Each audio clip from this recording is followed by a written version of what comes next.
Isaías capítulo 14, versículos 12 al 15. Si ya tiene la palabra del Señor, damos lectura a ella y lo hacemos en el nombre de nuestro Señor Jesucristo. Amén. Dice: ¿cómo caíste del cielo, oh lucero, hijo de la mañana? Cortado fuiste por tierra, tú que debilitabas a las naciones. Tú que decías en tu corazón: subiré al cielo, en lo alto, junto a las estrellas de Dios, levantaré mi trono, y en el monte del testimonio me sentaré a los lados del norte. Sobre las alturas de las nubes subiré, y seré semejante al Altísimo. Mas tú derribado eres hasta el Seol, a los lados del abismo. Vamos a hablar hoy en una serie de guerra espiritual. En realidad está enfocado este mensaje, y vamos a usar como título: la rebeldía y falta de perdón. La rebeldía y falta de perdón. He tomado estos versículos que, por supuesto, usted sabe de quién habla aquí, ¿no? De Luzbel, o también Lucifer, o podríamos decir nosotros Satanás.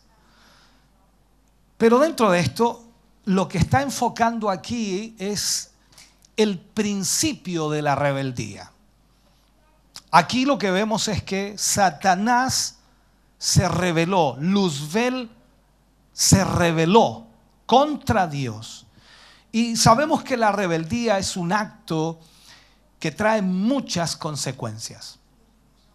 Si yo le preguntara a usted, no necesita responderme, solamente es una pregunta para que usted analice. Si yo le preguntara a usted y le dijera de esta manera, en forma personal: hermano o hermana, ¿se considera usted rebelde? ¿Podría usted responderme? Seguramente con un no, como que no sé cuál sería su respuesta. O posiblemente algunos dirían, para el área espiritual, sí, me considero, aunque no mucho. Cada uno tendría una respuesta ante esa pregunta, y es una gran verdad. Pero el problema aquí es que no medimos las consecuencias de la rebeldía, y tampoco a veces sabemos cómo comienza la rebeldía. A veces para muchos la rebeldía es un asunto ya que tiene estragos muy grandes, y como decimos nosotros, vivimos hoy día en una sociedad rebelde que se rebela en contra de todo, y es una verdad. Entonces ante eso dice: no, yo no soy así como esa gente. Pero ¿cómo comienza la rebeldía? ¿Cuántas veces nosotros nos hemos rebelado contra nuestros padres, contra nuestros maestros? Nos hemos rebelado de alguna u otra manera contra alguna persona que de una u otra forma debemos rendirle obediencia, sujeción, sometimiento, cual sea la forma en que usted lo pueda vivir. Usted trabaja en un lugar y le debe obediencia a sus jefes, a sus patrones. Le debe obediencia en su hogar a sus padres, le debe obediencia a su esposo, viceversa también, porque hay áreas las cuales debemos nosotros asumir, ya sea como esposo o esposa. Entonces, ¿cuántas veces nos hemos rebelado en contra de algo? Normalmente los jóvenes viven en esta realidad y una sociedad muy apremiante. Ellos desean salir, ser libres, tener un espíritu libre, un espíritu free, ¿no? Y ellos quieren salir para todas partes y quieren volver tarde porque esa es la moda. Y los padres dicen: no, a tal hora tiene que estar aquí. Y ellos se rebelan en contra de eso. ¿Cuántas veces nos hemos rebelado contra alguien? ¿Cuántas veces?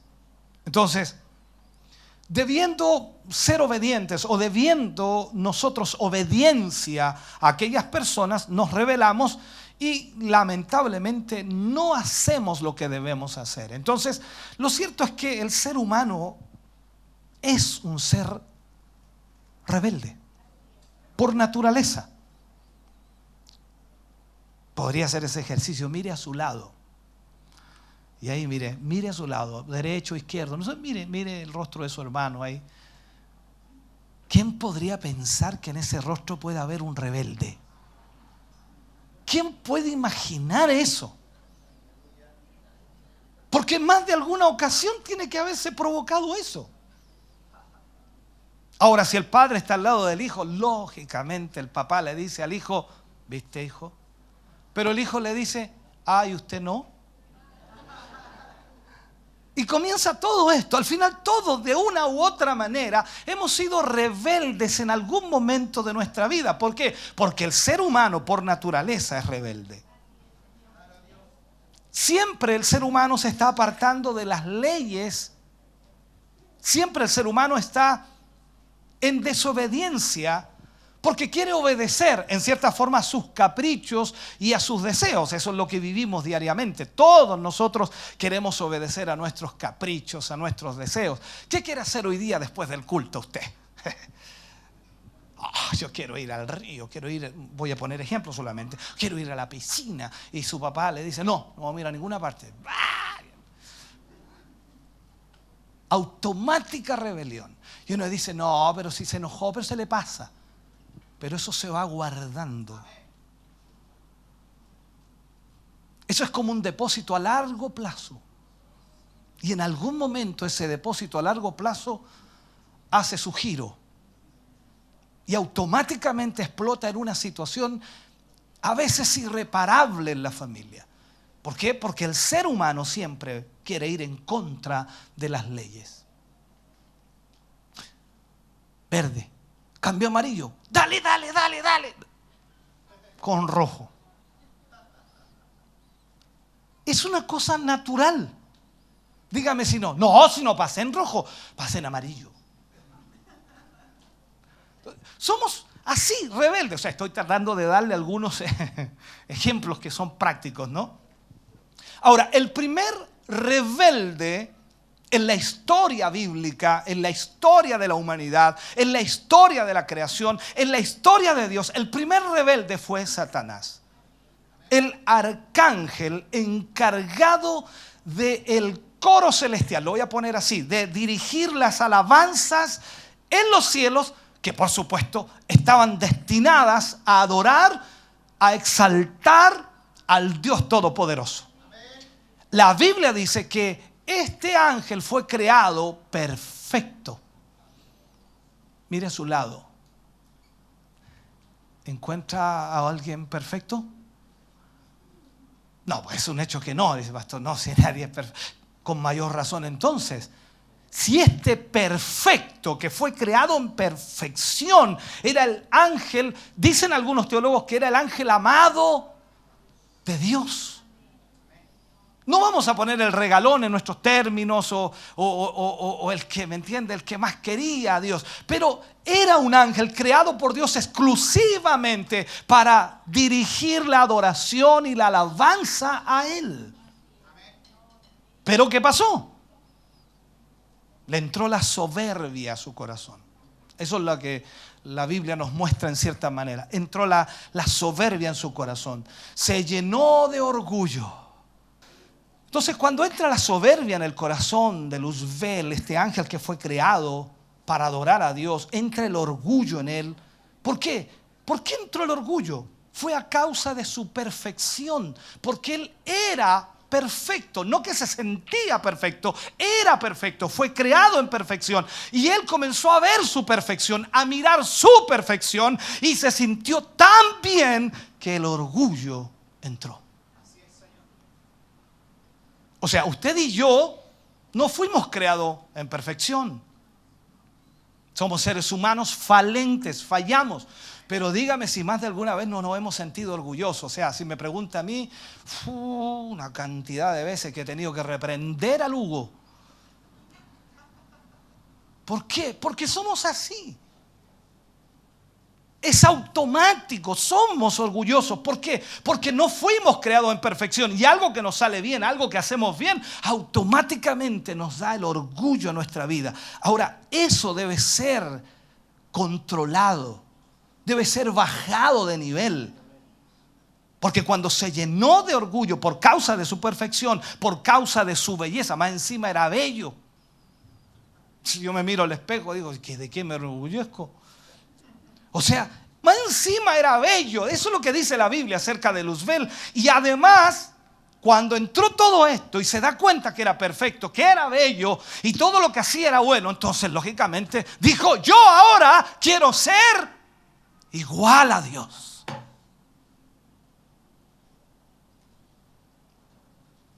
Y ahí entró en un problema serio.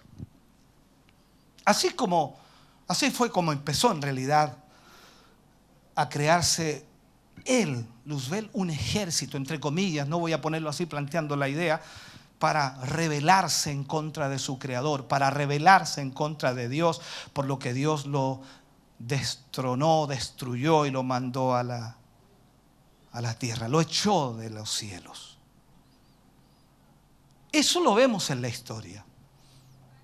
Ese es el primer caso de rebelión. Pero veamos esta realidad. Los primeros hombres, ya viendo la creación de Dios, los primeros hombres que se rebelaron en contra de Dios, ¿quiénes fueron? Adán y Eva. Increíble. Uno podría esperar, dice, no, Adán y Eva no fueron otros. Adán y Eva, los primeros que creó.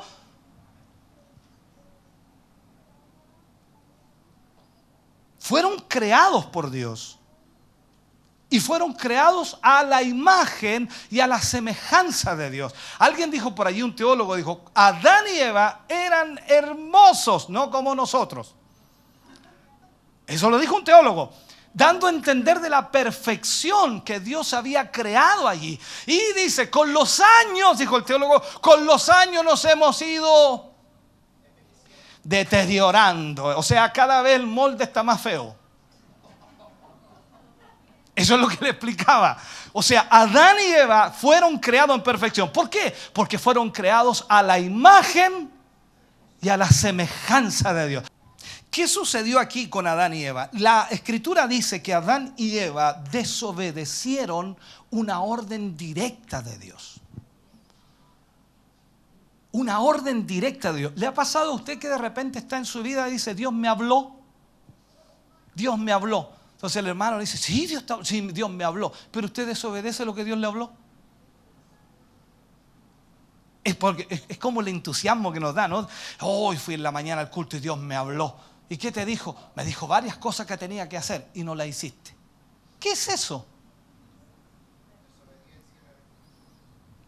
¿Te das cuenta que somos desobedientes?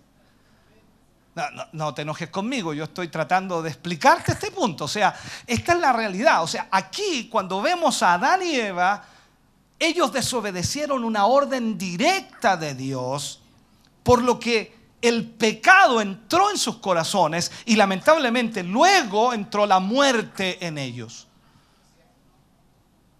¿Qué hubiera pasado si Adán y Eva obedecen a Dios? ¡Wow! Imagínense el mundo que estaríamos viviendo. No tendría que trabajar, hermano.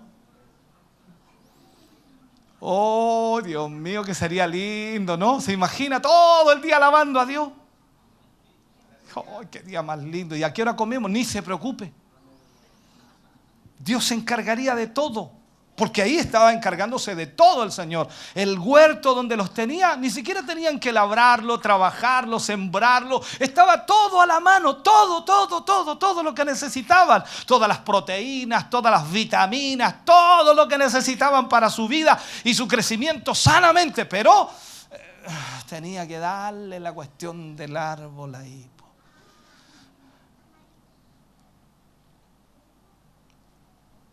Se fija que todos nosotros como seres humanos, a nosotros nos dicen, los niños desde niños son así, o sea, desde pequeños, usted le dice, no haga esto, lo hacen. Desde el comienzo, Adán y Eva fallaron, se rebelaron en contra de Dios, desobedecieron una orden directa de Dios y por esa causa entró el pecado y por el pecado la muerte. Y llegamos a nuestros días, me salto así un salto pero grandote, llegamos a nuestros días, hermano querido, y vemos hoy día toda la rebeldía que existe en los seres humanos, una rebeldía pero pasmosa. Y esto no es un asunto que sea en cierta ciudad, esto es un asunto mundial. Todo el mundo vive en rebelión. Todo el mundo vive en desobediencia. La famosa emancipación, cuando los jóvenes ya no quieren vivir con los padres ni sujetos a los padres. La emancipación, quieren vivir solos ahora sus vidas. 17 años, 18 años, 15 años algunos. Ya, yo me voy de la casa y se acabó el escándalo. O sea, ya ni siquiera se respeta si son mayores de edad o no. La emancipación. Hoy día cuesta mucho guiar a un adolescente. Debemos dar gracias a Dios que si nos cuesta a nosotros como cristianos guiar a un adolescente, imagínense allá afuera. No, nosotros estamos en el cielo comparado con lo que viven afuera los demás. ¿Por qué? Porque no hay forma de quitar esa rebeldía. Y cada día se hace más notoria, se hace más fuerte. Y cada vez más vemos una sociedad rebelde en totalidad. Entonces vamos viendo la desobediencia generalizada. Vamos viendo la altivez por todas partes. Y la soberbia va causando pecados que Dios aborrece, que Dios detesta, hermano querido. ¿Por qué? Porque cambian el orden de las cosas. Todo el orden de las cosas lo cambian por su rebeldía, porque quieren obedecer a sus deseos y a sus caprichos.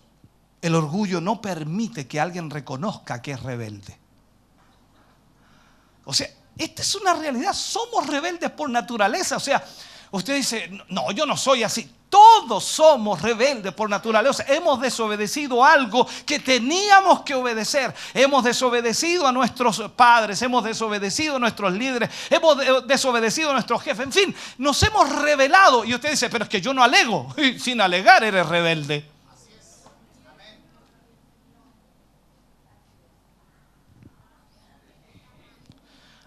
Ahora, ¿cómo podemos visualizar, ver si es que somos rebeldes o no? Porque yo tengo que empezar a escarbar ahora, porque usted, yo estoy seguro, dice, este mensaje parece que no es para mí. Porque es natural, su orgullo no le va a permitir a usted reconocer. Dice, parece que vieja, hoy día no deberíamos haber venido porque este es para los rebeldes.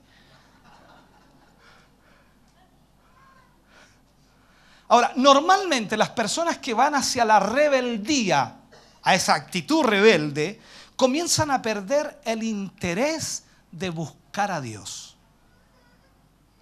Toda persona que comienza a perder el interés de buscar a Dios, de orar, ayunar, venir a la iglesia, asistir a la congregación, ya va en un camino de rebeldía, porque comienza automáticamente a desobedecer a Dios. Les da lo mismo congregarse o no congregarse. ¿Para qué ir toda la semana? ¿Para qué ir todos los días? Si podemos ir una vez a la semana, incluso puede ser una vez al mes, con eso tenemos. Aparte que nosotros también oramos en la casa y lo dicen como si oraran. Uno llega a creerle cuando le dice, nosotros oramos en la casa. Y leemos la Biblia y uno llega a creerle como si fuera verdad. Increíblemente, cuando se lo pasan en la tele, así. Entonces,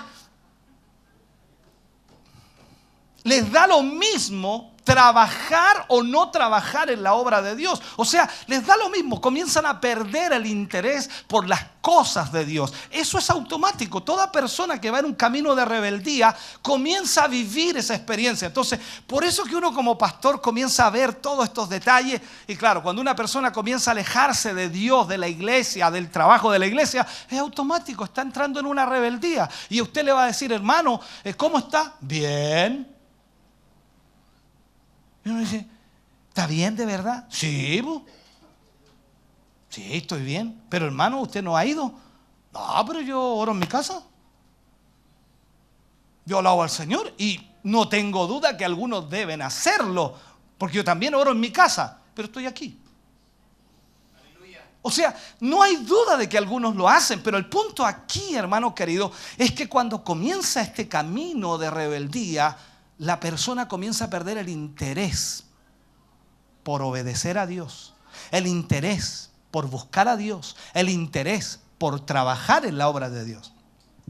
Entonces, cuando dejamos de buscar a Dios y le dejamos de lado de alguna forma y comenzamos a tener otras prioridades, esto es una señal que la rebeldía está comenzando a tomar raíz en nuestra vida. Me preguntaban un día, pastor, en realidad, ¿qué debiera hacer un cristiano con el evangelio? Yo le dije, no, ¿qué debiera hacer el evangelio con el cristiano? O sea, el evangelio debería pasar a ser la prioridad. Esta es mi vida. Es como decirnos, esta es mi vida. ¿Ah? Esta es mi vida. Si usted dice, usted puede decir, esta es mi vida, el evangelio es mi vida. O sea, para mí la vida es ir a la iglesia, orar, ayunar, leer la palabra y ayudar a los demás. Esta es mi vida. Gloria a Dios. Amén. Gloria a Dios. Y dice, no, es que no tengo tiempo para eso yo. Hay un problema, prioridades. Yo sé que en algún día usted no va a poder venir y no es un pecado que usted no pueda venir porque tuvo que hacer algo urgente, alguna situación que no podía dejar de lado. Está clarísimo. Pero cuando eso se forma una constante, entonces estamos en un problema. El segundo paso para esto, podríamos decir, es dejar de ver las cosas como lo hacíamos antes. Dejar de ver las cosas como las veíamos antes. Entonces empezamos a pensar, creer incluso, que lo que pensábamos o creíamos malo ya no es tan malo. Entonces comenzamos a cambiar nuestra modalidad de pensamiento. Yo entiendo, cuando hablamos del evangelio debemos ir en novedad de vida, debemos ir creciendo, madurando, entendiendo, comprendiendo mucho más del evangelio para poder llegar al nivel que Dios desea. Pero eso no significa que nosotros dejemos de mirar las cosas con los ojos de Dios. Nosotros tenemos que tener cuidado. Incluso algunos comienzan a ver las cosas buenas como no tan buenas. Por ejemplo, antes asistir a la iglesia era bueno. Ir a los cultos, estar todos los cultos era bueno, ¿no? Qué lindo. Vamos, niño, y salía con la parvada de niños, 10 niños para atrás así. Y todos así, todos de la manito, y dele, toda la iglesia. Ahora ya no. No, es que no quiere ir el niño. Quiere quedarse ahí jugando PlayStation. Ajá. Y no importa que se quede, nosotros oramos por él. Ya, manden a la abuelita entonces. Este es un problema serio. Comenzamos inmediatamente a ver que las cosas buenas ya no son tan buenas. O sea, ¿cómo vamos a ir toda la semana a la iglesia? ¿Cómo vamos a ir todos los cultos? ¿Cómo vamos a ir todos los domingos? O sea, no, con un domingo al mes basta y sobra. Aparte que cuesta tanto llegar, ahora tantos críos que tenemos, ahora no, en un colectivo no caemos, hay que ir en dos. Y todo un problema. Aparte que cuesta levantarlo el día domingo, que tan temprano el culto a las 10. Entonces empezamos a tener un conflicto. Y luego empezamos a ver las cosas malas como no tan malas. Aquí podríamos poner muchos ejemplos, pero lo voy a dejar para usted. Piense usted. Creo que usted tiene la capacidad de pensar. Entonces cuando empezamos a pasar por alto los pecaditos, como algunos le llaman por allí, ¿no? Es ahí donde la rebeldía está empezando a dar frutos. ¿Qué dice Hebreos 3, 12 al 14? Mire lo que dice. Mirad, hermanos, que no haya en ninguno de vosotros corazón malo. Aquí me sorprende, porque Pablo está hablándole a los hermanos. Y le dice, mirad, hermanos, que no haya en ninguno de vosotros corazón malo. ¿Cómo me puedo imaginar que los hermanos tienen corazón malo? Mire a su hermano otra vez del lado. ¿Cómo puede imaginarse que ese hermano puede tener un corazón malo? Pero dice, mirad que no haya ninguno de vosotros, que no haya en ninguno de vosotros corazón malo de incredulidad. ¿Es un hermano incrédulo? puede ser un hermano incrédulo? Aquí estamos hablando del proceso de rebeldía, en donde la persona comienza a perder su comunión con Dios y comienza a alejarse de las cosas de Dios y comienza a transformarse en una persona de corazón malo y comienza a transformarse en una persona incrédula. ¿Para qué? Para apartarse de Dios. Usted no se ha apartado todavía, gracias al Señor. Está a tiempo, pero a lo mejor va para allá. Versículo siguiente. Antes, exhortaos, ¿qué cosa? Los unos a los otros cada día. Aquí, si no, usted no se me puede enojar porque vengo los puros domingos. Aquí dice cada día, o sea, hasta el lunes, martes, miércoles, jueves, viernes, sábado, domingo, diciéndole esto. Y eso sería, ¿para qué? Para que usted no se desvíe, para que usted no se aleje del Señor, para que no tenga corazón malo, para que usted no sea rebelde. Entonces dice, entre tanto que se dice hoy, para que ninguno de vosotros endurezca por el engaño del pecado, o se endurezca por el engaño del pecado, porque somos hechos participantes de Cristo, con tal que tengamos firme, o retengamos, firme hasta el fin nuestra confianza del principio. Mire qué sabio es Pablo aquí. Bueno, Dios lo guiaba, ¿no? ¿Cómo era usted al principio? ¡Aleluya! ¡Gloria a Dios! Aquí al culto, vamos al culto, alabemos al Señor, aleluya. Nada malo, todo lindo, todo hermoso. El hermano pasaba danzando por el lado, usted partía la cola de él nomás, ya. Oiga, pero una cosa increíble. ¿Por qué? Porque no encontraba nada malo, todo lindo. ¿Cómo está el culto? Lindo, bonito. Ahora no se va. Yo no sé por qué colocaron a ese coordinador. Y después el pastor me decía, me la tiraba a mí, me miraba, me la tiraba a mí. Ahora todo lo encuentra malo. No, que el aire acondicionado estaba helado, estaba entumido. El otro hacía una calor, yo me sofocaba. Entonces todo es malo. ¿Y antes cómo era en el principio usted? Yo me acuerdo de algunos hermanos aquí, como éramos en el principio. Desarmábamos todo el templo, nos íbamos a una campaña, cargábamos banca, cargábamos sillas, llevábamos los parlantes, sacábamos los cables, salíamos con todo, hermano. Y después volver a armar para el culto el otro día.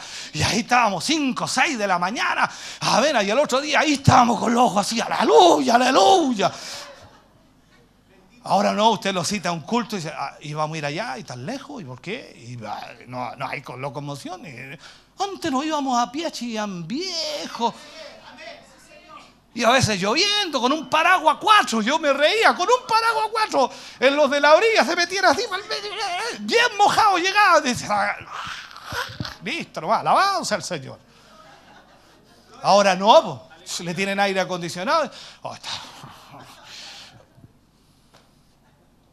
Por eso dice, del principio. Seamos honestos, nuestra realidad, nuestro orgullo nos va endureciendo y más aún nos va dando esa rebelión en contra de Dios. Sabemos lo que debemos hacer, sabemos lo que tenemos que hacer y cómo hacerlo, pero ya eso no nos parece tan bueno. No nos parece tan bueno. A mí me preguntaba, hermano, ¿y cómo era usted como hermano? Ya que exige tanto. Mi esposa yo casi ni la veía y ella tampoco casi me veía porque yo iba a trabajar en la mañana, iba a predicar al mediodía, después volvía a trabajar y después me iba a la iglesia, después me hacían los programas de radio, llegaba a 2 de la mañana, a veces 5 de la mañana a la casa y a trabajar al otro día y así. La rutina era constante.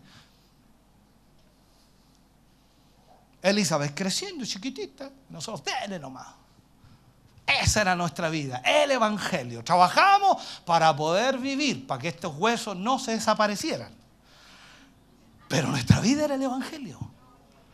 Predicando, culto, radio, en fin, todo aquello como hermano. Entonces cuando Dios me llama al pastorado, dije yo, si ahora tengo que ponerme mal las pilas todavía, po.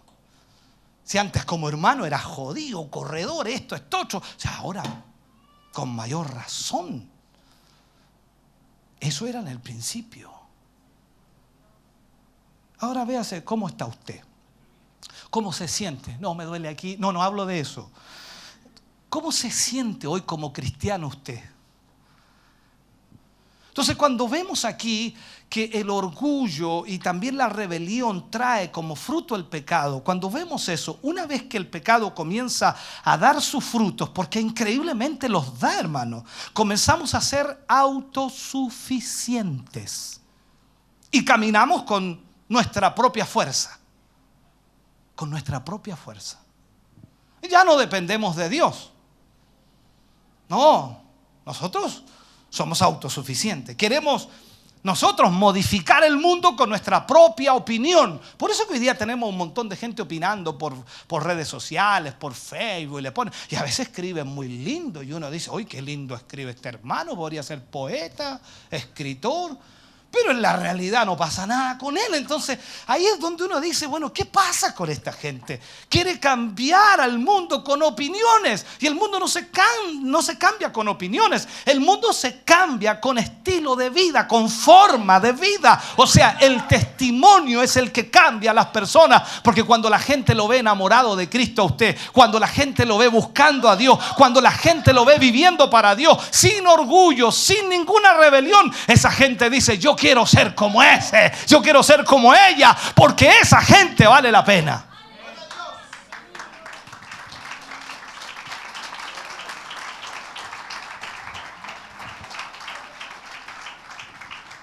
Ahora, hacemos lo que queremos y no lo que Dios quiere que hagamos. Porque si usted le pregunta a Dios, Señor, ¿qué quieres que haga? Algunos se asustan. Es como cuando yo converso con los jóvenes que se enamoran y quieren ponerse de novios. Yo le digo, hermano, ustedes tienen que orar a Dios un tiempo prudente y pídanle a Dios durante este mes que les doy. Pídanle, lo único que quiero que le pidan, que oren, no oren por nada más. Pídanle al Señor que le haga esto. Si esto es de Dios, que crezca. Si esto no es de Dios, quítalo.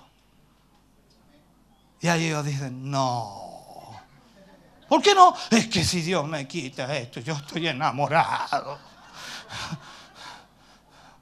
Si yo sueño, yo la veo. Claro, si la pasáis viendo el celular, pues. Entonces, no quieren hacer lo que Dios quiere, sino lo que nosotros queremos. Eso es un ejemplo nada más. Ahora, en todas las áreas de nuestra vida, cuando usted quiere servir a Dios, no puede usted servir a Dios a su manera. Debe servir a Dios de acuerdo a lo que Dios establece. Porque la obediencia es el centro de toda nuestra comunión con Dios. Si yo tengo comunión con Dios, debo ser obediente a Dios. Si yo no tengo obediencia a Dios, entonces no puedo decir que tengo obediencia. Cuando hablamos de Jesús y vemos el ministerio de Cristo, Él era obediente a su Padre, hacía todo lo que su Padre le pedía. ¿Por qué hablas esto? Porque mi Padre me dijo que lo hablara. ¿Por qué haces esto? Porque mi Padre me dijo que lo hiciera. O sea, Él estaba siempre sujeto a la voluntad perfecta de Dios. Aún en Getsemaní, el momento más crítico, Él le dice, Padre, que se haga tu voluntad y no la mía. Nosotros somos al revés. Señor, que se haga mi voluntad y no la tuya, porque va a ser difícil, duro, terrible. Cuando tú le dices a un cristiano, hermano, vamos a vivir problemas. ¿Qué? Vamos a vivir problemas, dificultades, conflictos, dramas. Alguien te va a pegar algún día.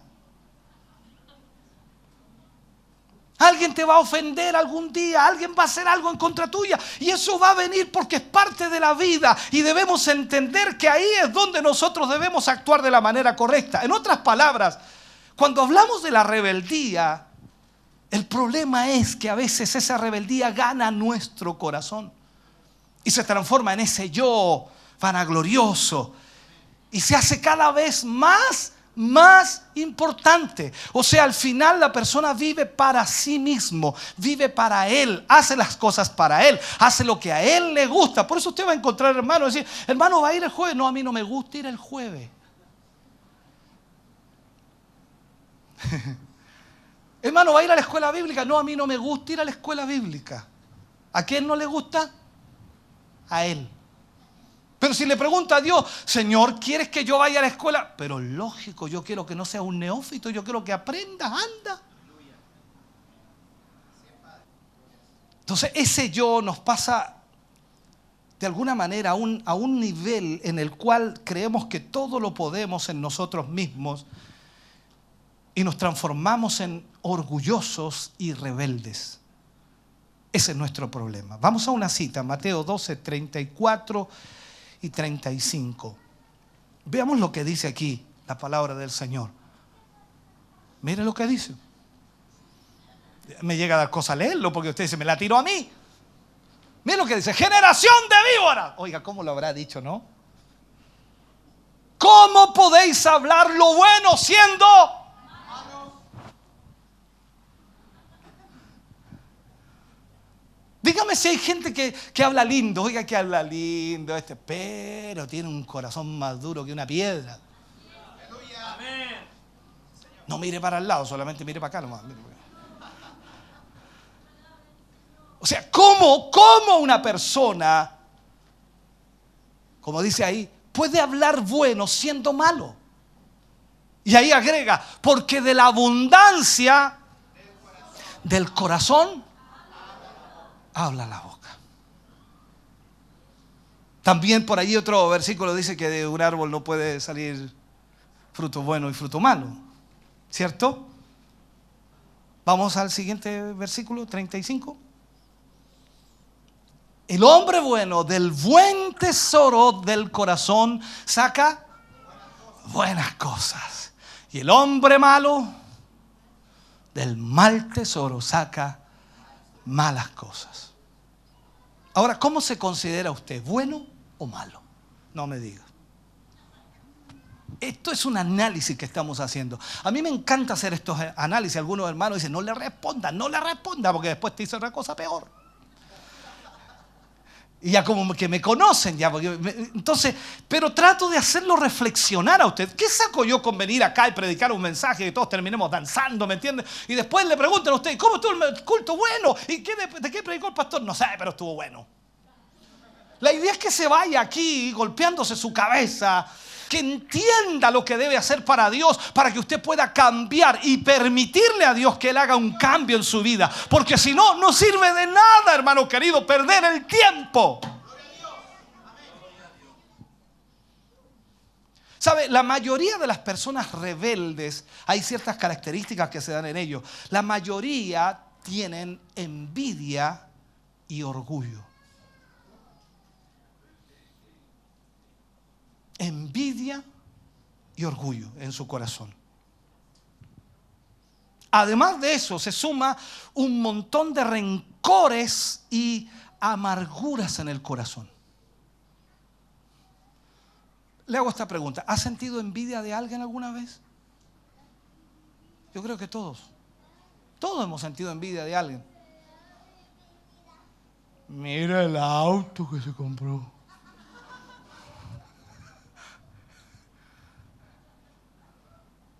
Mira el terno que anda usando ahora. Yo me voy a comprar uno mejor. ¿Ha sentido envidia alguna vez usted? Es un hecho. Somos por naturaleza envidiosos. Y ahí es donde Dios quiere trabajar y tratar con nosotros. Imagínese Jesús, ¿habrá sentido envidia? Si no le preocupaba eso. Él tenía una cosa clave, venía a cumplir un propósito.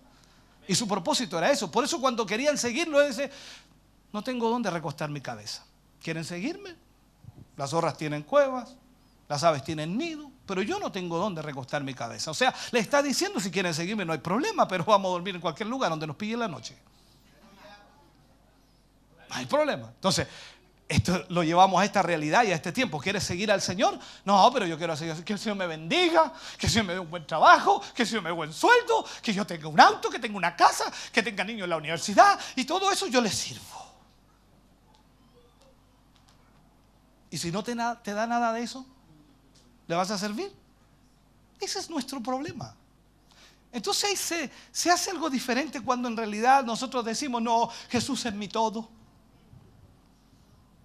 Con Él yo soy feliz, con Él lo tengo todo. Y bueno, ¿qué te estás quejando? A veces Dios permite que pasemos por situaciones difíciles. Yo le he contado a hermanos que cuando yo era hermano, A mí me pasaron una casa para cuidar porque no me alcanzaba para arrendar. Era hermano y tenía que ir a la iglesia, cumplir con mis responsabilidades como hermano. Y me pasaron una casa para arrendar, o para vivir en realidad, ni siquiera me la arrendaron. Pero era una casa vieja, antigua, de adobe, con vigas grandes. Y las piezas eran grandes de piso de tierra. Y yo me recuerdo siempre que en la noche cuando nos acostamos con las velas ahí, pasaban unos enemigos por las vigas. Ay. Dios mío. Y cuando hacía frío, ¿para qué le digo? Había que taparse hasta la cabeza porque uno no sabía si salía empalado al otro día a levantarse, hermano. Pero usted no veía en el culto, aleluya, gloria a Dios, bien arregladito, bien pinteado, que le está yendo bien al hermano Hugo. Ni sabían que yo estaba viviendo.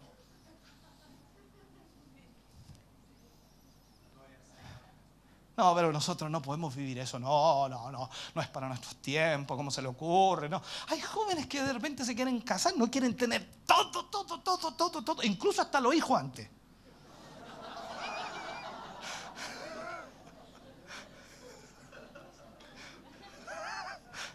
Juá.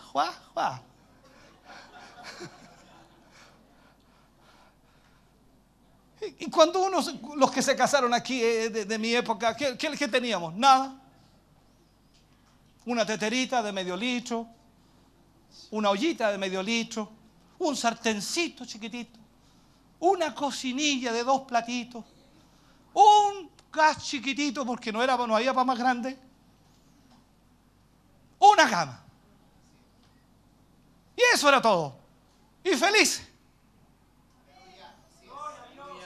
De ahí Dios comenzó a bendecir. Sí, claro, costó. No fue de la noche a la mañana. No es que llovían cosas y de repente uno salía. Una cómoda. De repente salía y dice, un refrigerador. No. Todo costó. Fue difícil. Pero aún en nuestro corazón servir a Dios era lo más grande. Pero cuando el orgullo se mete, cuando el pecado se mete allí y comienza el orgullo a crecer en el corazón, no, ¿cómo se? O sea, ¿no hay nada para echarle el pan? No, esta cuestión no. Mira, Señor, ¿cómo estamos? Por esto bien podríamos comparar entonces la rebeldía con un trabajo de hechicería, de acuerdo a lo que la palabra misma nos enseña, ya que llega, hermano querido, a controlar a la persona. La hechicería se cree que controla a la persona, que la lleva a hacer cosas que nunca pensó hacer. Y esto es muy similar. ¿Por qué? Porque la rebeldía te domina y te hace rebelde por naturaleza. Nadie quiere sujetarse, nadie quiere someterse. Para algunos hermanos dicen, no, someterme al pastor. ¿Por qué tengo que someterme al pastor? Yo me someto a Dios.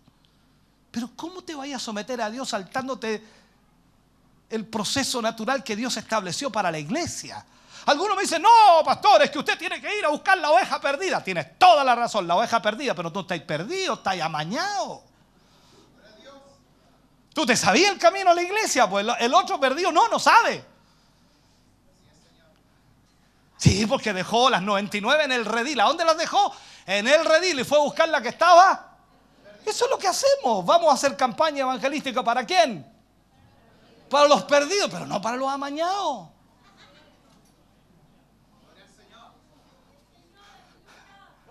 Y más encima te aplico lo otro que Jesús mismo dijo. No yo, Jesús lo dijo. Después de haber llamado a sus discípulos, recuerde que Él los llamó, los hizo discípulos en medio de toda la congregación. Viene Él, después se para y dice, el que quiera venir en pos de mí, niéguese a sí mismo. Tome su cruz y sígame. Tú no quieres seguir a nadie. Y ese es nuestro problema, porque nos rebelamos. ¿Me estás escuchando?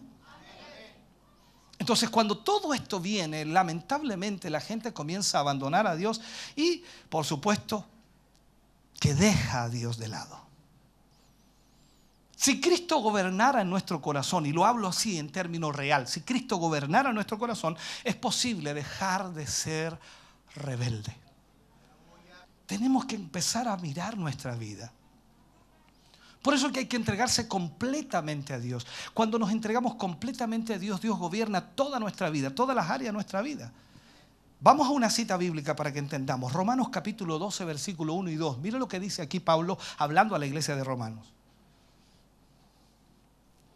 Así que, hermanos, os ruego por las misericordias de Dios que presentéis vuestros cuerpos en sacrificio vivo, santo, agradable a Dios, que es vuestro culto racional.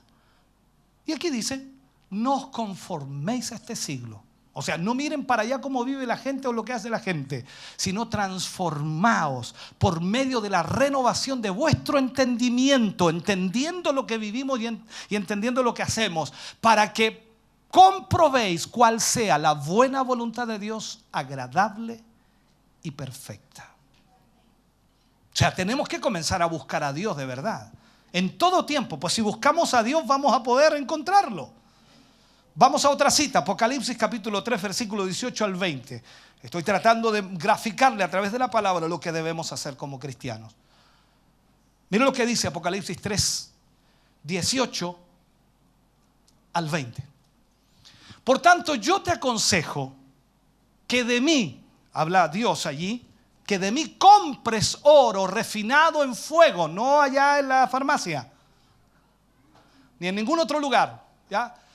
Para que seas rico, y vestiduras blancas para vestirte, y que no se descubra la vergüenza de tu desnudez, y unge tus ojos con colirio para que veas. Yo reprendo y castigo a todos los que amo. ¿Se acuerda usted cuando nuestros padres nos daban la fleta? ¿Ah? Y de repente salía esa frase, yo te pego porque te amo. Y uno decía, seguro.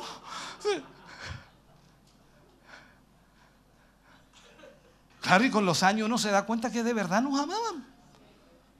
Porque si no hubiera sido por esa fleta, imagínense dónde hubiera estado yo. O sea, esta es la realidad. Entonces dice, yo reprendo y castigo a todos los que amo. Sé pues celoso y arrepiéntete. Vamos al versículo 20. He aquí yo estoy a la puerta y llamo. Si alguno oye mi voz y abre la puerta, entraré a él y cenaré con él y él conmigo. Aquí es donde tenemos que entender, hermano querido, que nosotros debemos buscar al Señor. Él desea bendecir nuestra vida, ayudarnos, orientarnos, guiarnos, dirigirnos, para que nosotros seamos hombres de Dios, que podamos dar un testimonio real sobre este mundo. Pero todo esto se encuentra basado en la humildad que debe existir en nuestra vida. Los sacrificios de Dios son el espíritu quebrantado. O sea, debemos tener un espíritu quebrantado, no un espíritu orgulloso, altivo, sino un espíritu quebrantado. Nosotros pertenecemos al Señor e increíblemente aceptamos lo que podamos vivir, porque entendemos que todo está bajo la mano de Dios o el escrutinio de Dios. Y por eso se alegra con los corazones humildes. Dios se alegra así. Se alegra con los corazones quebrantados y dispuestos a escuchar su voz. Por eso Él dice también, hablando textualmente, dice, venid a mí, todos los que estéis trabajados y cargados, que yo os haré descansar. ¿En quién descansamos? ¿Sabe? Uno de los frutos de la humildad es el quebranto del corazón. Cuando tú tienes momentos difíciles y complicados, el quebranto de tu corazón te hace ser humilde, dependiente, es deseoso de escuchar la voz de Dios, y eso te trae paz interior. O sea, nosotros podemos ver que todo está en guerra a nuestro alrededor. Podemos ver ahora mismo, ya estamos en marzo, ¿no? Iniciando marzo, y puede explotar otra vez toda esta situación, y de seguro va a hacerlo. Y nosotros comenzamos a asustarnos, pero no tengamos miedo. Él es nuestra paz. Él es nuestro amparo, Él es nuestra fuerza. Entonces, para disfrutar de esa paz, hermano, debe haber en nuestro corazón una confianza plena en el Señor. Pero aquí entra un punto que también es complejo, ¿no? Porque para disfrutar la paz del Señor tiene que también haber perdón. Y aquí no lo voy a enfocar a que tú perdones a otro tan solo, sino que el primer punto aquí es perdonarnos nosotros mismos. El Señor, hermano querido, te permite perdonar por encima de tus propias fuerzas. ¿A fin de qué? De que tengamos paz. De que tengamos paz. Y de eso se trata el compartir el Evangelio. El Evangelio de la paz. Imagínate tú compartiendo el Evangelio de la paz sin paz en tu corazón, en conflicto en tu vida. ¿Sabes por qué la mayor parte de los cristianos no comparten el Evangelio? ¿Puedes darme la respuesta? Es sencilla. Porque no tienen paz. ¿Cómo puedes dar algo que no tienes? Esta es la triste realidad del Evangelio en su mayor parte. Hay personas que lo único que tienen es odio, envidia, rencor. Y brota por los poros su odio y su envidia y su rencor hacia los demás. Hay problemas, claro que hay problemas. Hay pecados, claro que hay pecados. Hay situaciones conflictivas, claro que las hay. Hay aberraciones dentro de la iglesia, claro que las hay. Pero no es la manera, hermano, de compartir el Evangelio. Se supone que cuando tú guías a una persona, debes guiarlo a Dios. Ahora piensa por un momento. Te voy a... Ejemplo tonto en realidad, pero nos ayuda a entender un poco. Tú vas a arrendar una casa o vas a comprar una casa. Y la persona que te está vendiendo la casa dice, mire, la casa está edificada por allá por el 70, en realidad tiene alta falla, el techo está que se cae. Los muros posiblemente no aguanten otro temblor. El piso está desnivelado, las cañerías están todas rotas, pero es buena la casa. Tú no la compras ni a cañones, ¿no? Eso es lo que estamos haciendo con el Evangelio.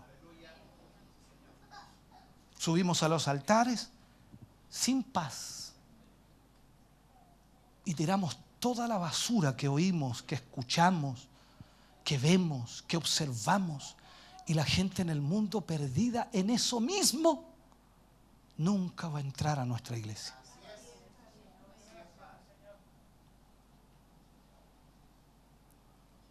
¿Por qué? Porque no tenemos paz. Hoy día hay muchos que son verdaderos investigadores privados del Evangelio, que investigan las causas que nadie ve y las sacan a la luz. Y alguien dice, no, es que Dios me llamó para eso. Perfecto, puede que sí, pero tienes que saber hacerlo. Los profetas de Dios eran para su pueblo.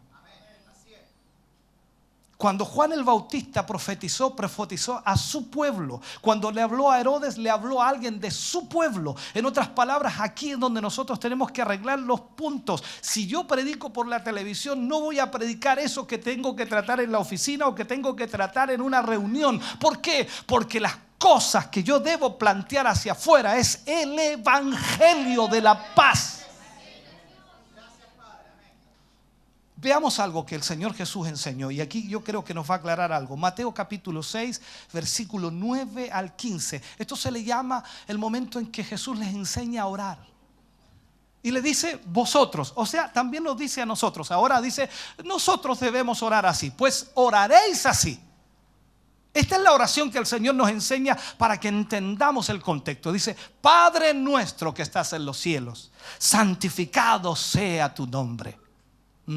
Venga tu reino, hágase tu voluntad, como en el cielo, así también en la tierra. ¿Te imaginas? ¡Wow! Extraordinario. El pan nuestro de cada día, dánoslo hoy. Y perdónanos nuestras deudas. Esa parte no me atrevo a leerla yo.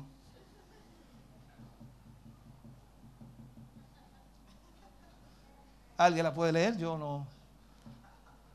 Y perdónanos nuestras deudas, como también nosotros perdonamos a nuestros deudores. Y sigue diciendo, Y no nos metas en tentación, mas líbranos del mal, porque tuyo es el reino, el poder y la gloria por todos los siglos.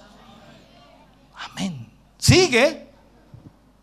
Porque si perdonáis a los hombres sus ofensas, os perdonará también a vosotros vuestro Padre Celestial. El 15 último dice: mas si no perdonáis a los hombres sus ofensas, tampoco vuestro Padre os perdonará vuestras ofensas. Ahora sabemos en esto que no es tan sencillo perdonar. Jesús estaba en la cruz y en un momento crucial en donde fue azotado, golpeado y colgado de la cruz, clavado de sus pies, de sus manos. Él dice esta frase que para nosotros no tiene cómo entenderse: Padre, perdónales, porque no saben lo que hacen.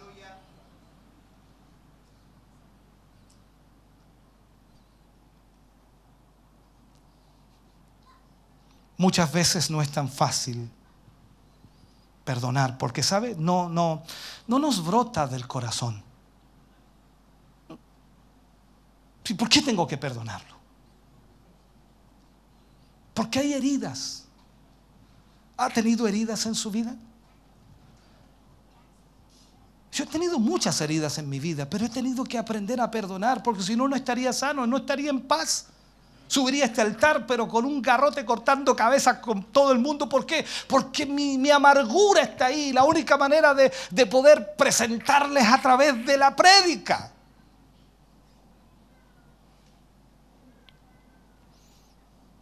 Muchas veces a través de la relación con los demás tenemos heridas.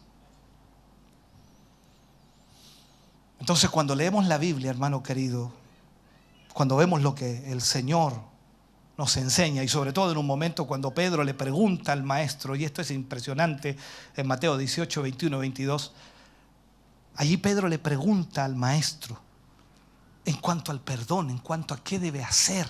Dice: entonces se le acercó Pedro y le dijo: Señor, ¿cuántas veces perdonaré a mi hermano que peque contra mí? ¿Hasta 7? ¿Por qué habrá dicho hasta 7? ¿Hasta 7?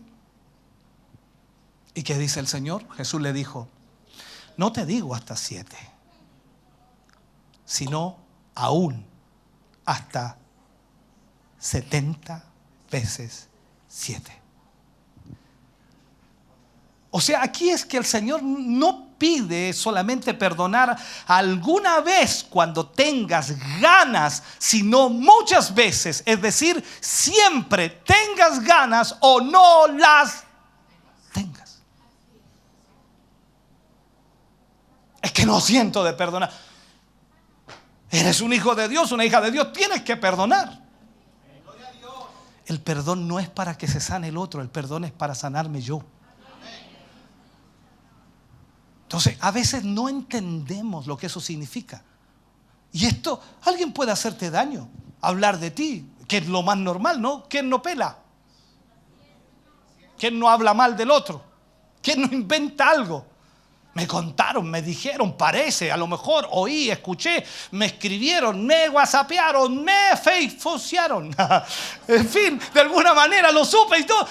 Y se supo todo. Entonces, de alguna forma, alguien tiene algo que decir, pero ¿por qué usted la va a agarrar y decir: no, ¿qué se cree este? Yo irá. No. Su corazón debe estar sano. ¿Por qué? Porque usted debe alabar a Dios. ¿Puedo venir cargado? Claro que sí. ¿Puedo sentirme mal? Claro que sí. ¿Puedo sentirme amargado? Claro que sí. Pero ahí debo recurrir al Señor. Señor, ayúdame para que esto no me afecte en mi adoración, en mi alabanza hacia ti. Para que no me afecte, Señor, y poder yo hacer lo mejor para ti.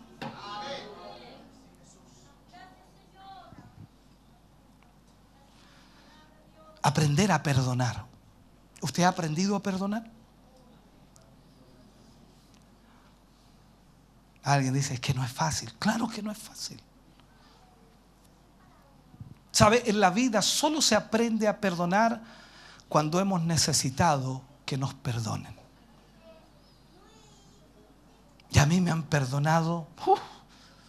Y cuando veo lo que Jesús me perdonó, digo, Dios mío, ¿cómo yo no voy a perdonar a mi hermano que peque contra mí si el Señor me perdonó? Pero, o sea, entonces es una realidad que ciertas enfermedades físicas, hermano, podrían estar relacionadas con el resentimiento. ¿Sabe usted que cuando está resentido comienza a enfermarse? La depresión golpea fuerte. ¿Por qué? Porque la persona no puede perdonar y comienza a sufrir problemas emocionales, como por ejemplo la ansiedad. Y comienza a comer. A los 10 minutos, ¿a qué hora vamos a tomar 11? Si ya tomamos. ¿Cuándo? Ansiedad. Y anda ahí, pero pensando. La amargura, el resentimiento, el sentimiento de culpa y demás afecta la relación con Dios, impide el crecimiento espiritual, porque vienes con toda esa carga. Entonces el Señor quiere decirnos aquí que para que podamos crecer, para que podamos ser sanos, debemos entender lo que Él nos enseña. Isaías 43, 25 dice el Señor: yo soy. Sí, yo soy el que borro tus rebeliones por amor de mí mismo y no me acordaré de tus pecados. El perdón, hermano querido, comienza por casa. Empieza por el corazón. Por ahí comienza el perdón. El perdón se relaciona con tu propia historia. O sea, cuando miramos nuestra espalda cargada de tantas cosas, con culpas, con remordimientos, culpas que hasta son ajenas a veces, en el sentido de que tienes rabia por algo, eso te esclaviza. Y no te deja servir a Dios y no te deja entender las cosas de Dios. Entonces lo que tienes que hacer primero, hermano querido, es perdonarte también. Cuando usted va a las plantas del Señor por algún error cometido y le pide perdón al Señor, y usted le dice: Señor, perdóname por esta situación. De acuerdo a la palabra de Dios dice que Él nos perdona. Pero ¿qué hacemos nosotros? No nos perdonamos. A la otra oración estamos otra vez pidiéndole el mismo perdón. Y a la otra de nuevo. Y a la otra de nuevo. Y cada vez que nos pasa algo malo, decimos: castigo de Dios por lo que hice. Si le pediste perdón, ¿cómo va a ser castigo de Dios?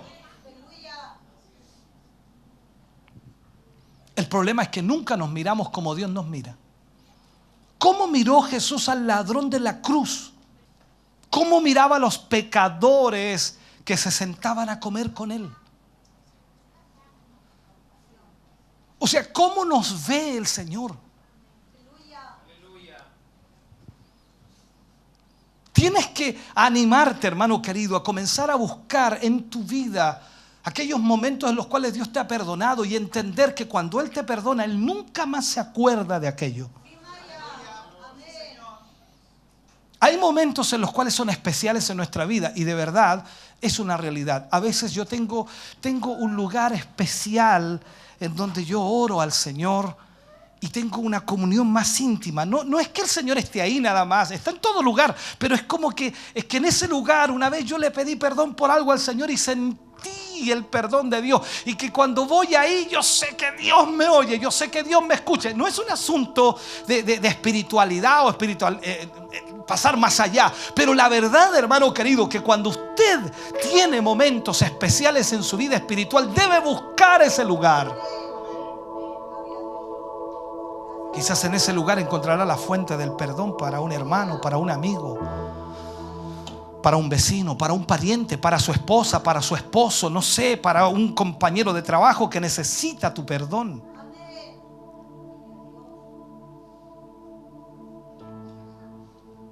A veces tú dices: no, si el amigo no sabe que estoy enojado con él, yo estoy enrabiado, estoy molesto, él no tiene idea que estoy enojado con él, ¿para qué le va a pedir perdón?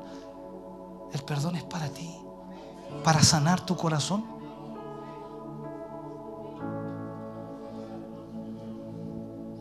Recordemos que de esta manera demostramos al mundo el rostro misericordioso de Dios y el amor de Cristo que habita en nuestro interior se refleja a través de ello. Tiempo atrás les contaba la historia de un misionero que fue enviado a Europa, en los lugares donde son perseguidos. Él y su familia estaban allí de misioneros. Entraron a su casa, los golpearon, violaron a su esposa, a sus hijas delante de sus ojos. Y él tuvo que perdonar. Y cuando la misión quiso sacarlos de allí por lo que habían vivido, él dijo: no nos saquen de aquí. Ya no nos pueden hacer más daño.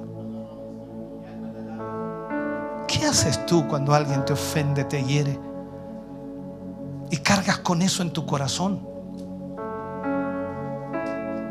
Tenemos que aprender a perdonar. Tienes que ver aquellos lugares en donde te has reconciliado con Dios, en donde has sentido algo maravilloso. Si es aquí en la iglesia, tienes que venir constantemente a buscar a Dios, quizás en solitario, quizás con alguien que te acompañe, pero seguramente tienes un lugar en donde puedes hablar libremente con Dios. A veces son lugares que tienen que ver con tu infancia, con tu adolescencia, con tu noviazgo, con tu matrimonio, situaciones que has vivido que aún no te perdonas, situaciones que viviste que aún no perdonas a quien te las hizo. Tienes que perdonarte y perdonar.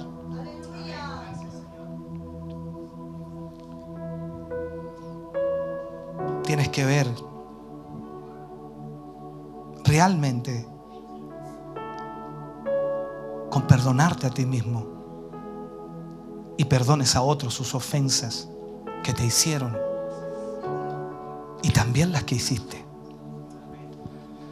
Tienes que detenerte un poco, frenarte un poco y analizar tu vida. ¿Cómo está con Dios? ¿Cómo está esa comunión con Dios? Porque aquí no se trata tan solo de gritar, de cantar, de alabar, sino que se trata de realmente cómo está nuestro corazón. Porque si hay cosas que aún te causan dolor en tu corazón, si hay rabia y molestia, entonces tienes que sanarte de eso, porque eso te puede llevar a un hoyo tan profundo que quizás nunca salgas de allí. A veces pensamos que Dios tiene que sacarnos de allí. No, escúchame bien. Cuando tú obedeces a Dios y aplicas la palabra de Dios a tu vida, tú sales de allí por el poder de Dios. Pero Dios no puede sacarte de un lugar en donde tú no quieres salir. Por eso Él dice: vengan a mí. Él sabe quién está cargado y trabajado. Podría ir Él allá, pero no, Él dice: vengan a mí.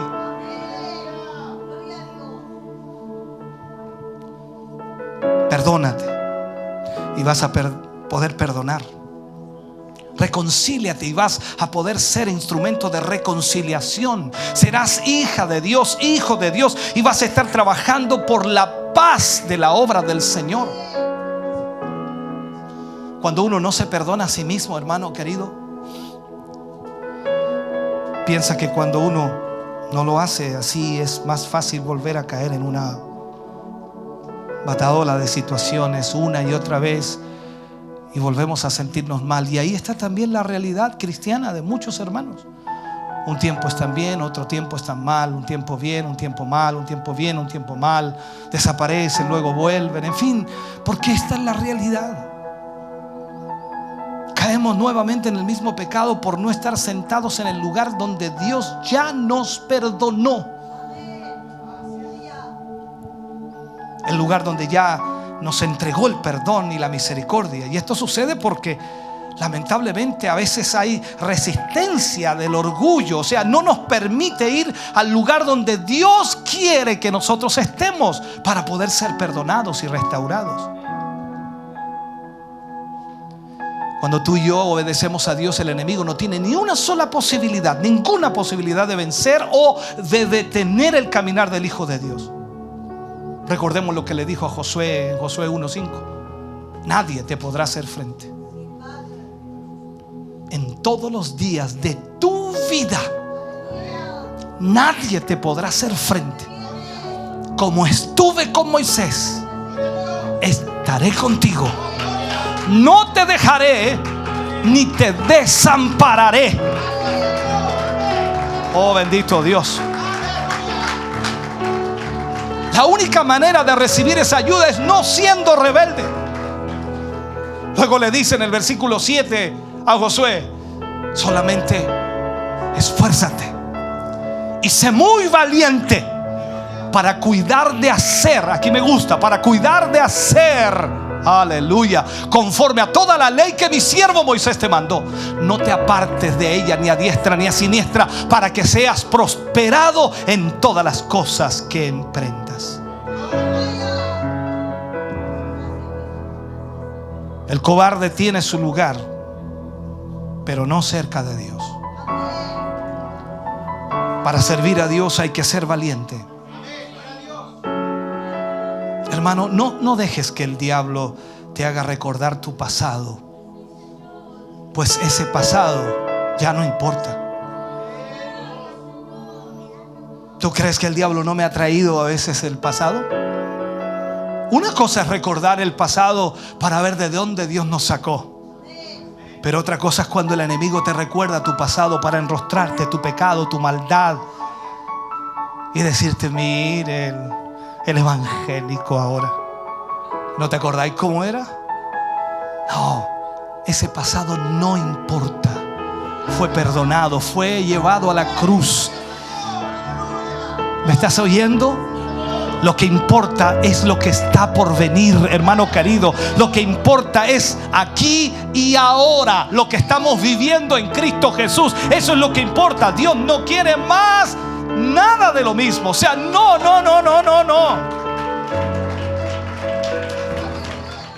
Hoy puedes ser una nueva criatura desde hoy en adelante,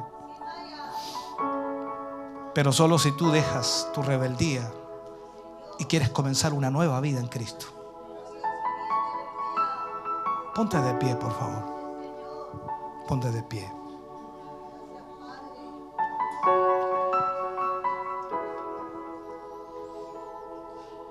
Un día hice esta oración.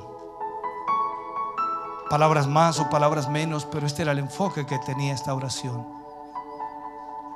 Y le dije al Señor: Señor, me confesé, me perdonaste. No siento haberme perdonado, pero creo que me has perdonado. Y quiero perdonarme, aunque no lo sienta. Y lo hago porque creo en tu perdón y en la capacidad tuya de juntar lo separado. Creo, Señor, que en el poder de la cruz y que en la fuerza de tu perdón de la cruz atraes a todos hacia ti. Señor, gracias por perdonarme.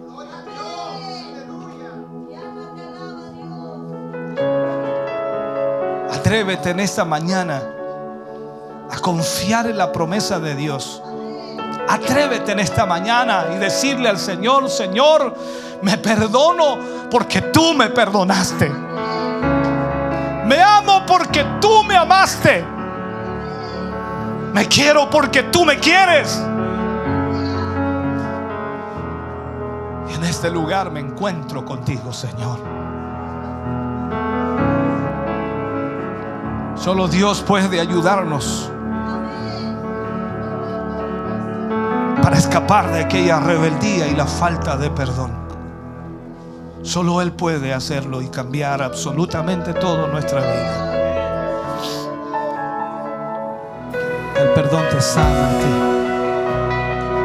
ti. El perdón sana tu corazón. Cuando tú perdonas, puede que la otra persona ni siquiera quiera perdón, pero eso te sana a ti. Por eso nuestro corazón debe estar en paz con Dios y debe estar en paz con los demás, porque será la única manera de transmitir el evangelio, de llevar la palabra de Dios a aquellos que lo necesitan. Hoy vivimos en un mundo rebelde, en un mundo sin paz, en un mundo con problemas y conflictos. Un mundo de odiosidades, un mundo de rencores, de rencillas, de pleitos, de celos, de envidias. Un mundo en donde nadie ama al otro. Un mundo donde se ha perdido el amor. Tal como la Biblia lo profetiza, cuando venga el Hijo del Hombre hallará fe en la tierra. Necesitamos cambiar eso en nuestro corazón. Jesús es el dueño de nuestra vida, y al obedecerle a Él, nuestra vida cambia y es transformada. Perdonamos no porque queramos, perdonamos porque Él nos pide que perdonemos. Perdonamos porque Él nos perdonó primero. Perdonamos porque Él perdonó mucho más de lo que nosotros perdonamos. Perdonamos porque Él cargó con nuestros pecados en la cruz del Calvario, no mereciéndolo. Perdonamos porque Él nos perdonó, no siendo dignos del perdón. Pero hoy nosotros replicamos lo que Él ha hecho por nosotros en agradecimiento a lo que Él hizo por nuestra vida. El perdón nos sana, el perdón nos liberta, el perdón rompe las cadenas y ligaduras que nos atan. El perdón se lleva a la rebeldía, el perdón nos hace tener comunión con Dios. El perdón nos lleva a encontrarnos con el poder de Dios en nuestra vida. El perdón nos liberta, aleluya. El perdón nos restaura, el perdón nos levanta, el perdón hace nuevas criaturas. Oh Señor, gracias, gracias por tu presencia aquí. Padre, te damos gracias. Gracias por tu presencia. Gracias por tu palabra, Señor.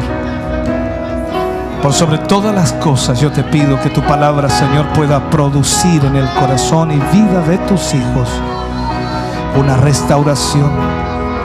Y que en esta guerra, Señor, que luchamos diariamente por cada conflicto que vivimos, podamos, Señor, obedecer a tu palabra y perdonar como tú nos has perdonado. Gracias por sanar nuestro corazón. Gracias por darnos paz.